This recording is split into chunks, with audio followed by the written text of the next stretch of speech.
So I've been doing a lot of work today on backgrounds and also mapping out a list of 30 topics to cover in the next 30 days, ideally. So as you can see, this is pretty much as good as it's going to get. I'm still waiting for my big ring light to come, but the lighting today is very good over the river. It's bright, but it's not sunny. So I'm not getting any sort of shadows on my face. I've blow dried my hair. I've fixed up a nice little vase in the background. Where did that come from? I think that came from Irving's house. And there's no washing up in the background. So this is pretty much as good as the background's going to get. There's nowhere else in my flat that I can actually comfortably record. So this is going to be it for the time being. And everyone says don't blur out your background and don't use green screen because they look a bit rubbish, those backgrounds on Zoom. So I'm not going to do those. So what I really wanted to talk to you about today was how one of the things I've been doing today is eliminating tolerations. And I mean, anyone who knows me knows I've talked about tolerations quite a lot. It's one of the most powerful things I've ever come across in personal development. I would say it's up there in the top 10 for sure. So what you need to do is you just need to sit and think about all the things that are sapping your energy. You know, those little things that you notice every time you walk past, those things that just slightly bug you every time that you use something or you find something in the wrong place or whatever. My sister Sarah is very, very good at zapping my tolerations without me even knowing she's doing it. For example, when she came to stay here last week, she was actually sorting out my cutlery drawer so that I've got two sets of cutlery. They're different sizes, and she was putting them up and down in the drawers so that one set was facing one way and one set was facing the other way, and they weren't all jumbled up, which was so pleasing. I can't tell you, when I opened my drawers and I saw, oh my God, they all sit on top of each other all neatly. It was marvellous. I'm a very neat person, but I just don't often have the time to stop and think about what is not neat enough for me. And so when I moved to this flat, I made a real conscious effort that I was going to eliminate all tolerations as I found them. And so things like there's not enough plugs in my bedroom. So I've just recently ordered 2 5-meter extension cables. And now I can dry my hair over at the window where the sunlight is, where the light is, so I can see what I'm doing. And that's just one toleration that I've zapped. So now I'm much more likely to blow dry my hair. And I want to do that because I want to do these videos. And it looks better when it's been blow dried. So that's one toleration zap now. Now, the second toleration around that is that I haven't got a mirror in my bedroom. I'm one of those people, I don't really like mirrors much. I don't like to sort of, I had a really weird experience at a house I lived in once where I was absolutely convinced that my bathroom was haunted.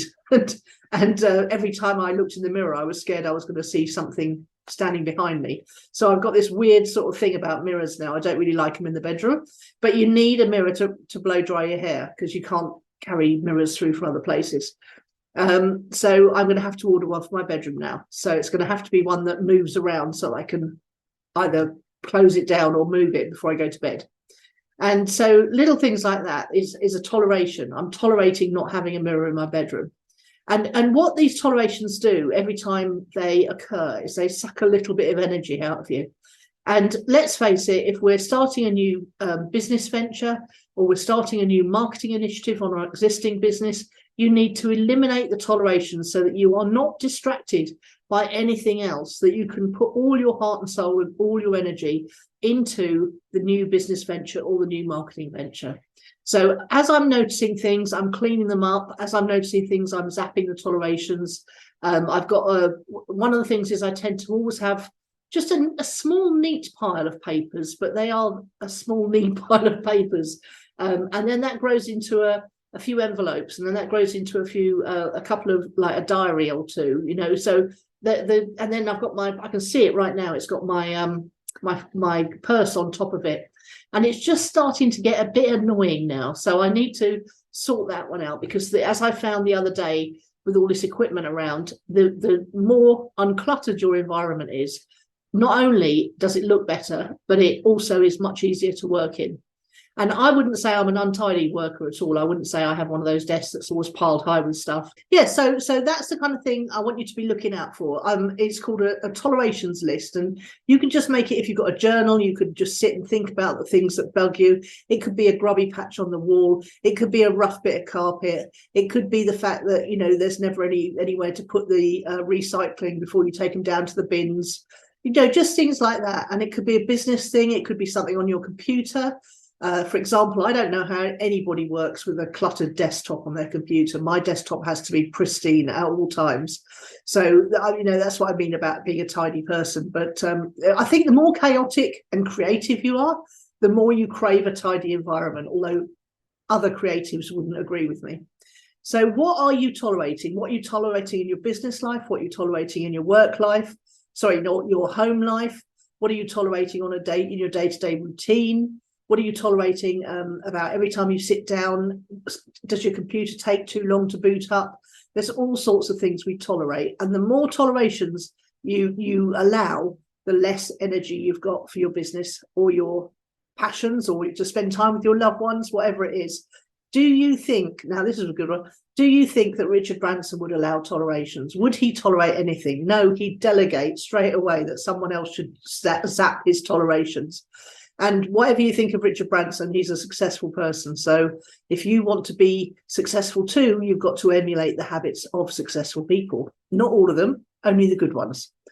So yeah, make a list. Let me know what it is. I'd love to see your tolerations, top 3 tolerations in the comments below.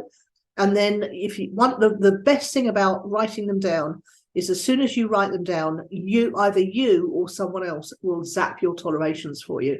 Now, I'm going to give the father of coaching, grandfather of coaching, credit this, Thomas Leonard.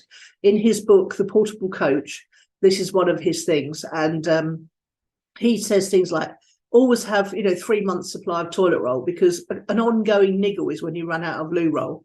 And he doesn't ever want that toleration in his life. So you've got to just write the tolerations down, and then either you or someone else will start to get to work on fixing them. Either you'll do it as you go past next time, or you'll do it as you find the toleration crops up, or someone else will magically zap your toleration for you. That's amazing how that happens. Okay, I'm looking forward to seeing yours. I'm running out of tolerations now, which is rather wonderful. Just need to order the mirror for the bedroom, and then, I'll be fine for a little while, and then something else will start to niggle, because we're on a journey of continuous improvement here. Well, we try to be anyway. Great stuff. See you later. Bye-bye.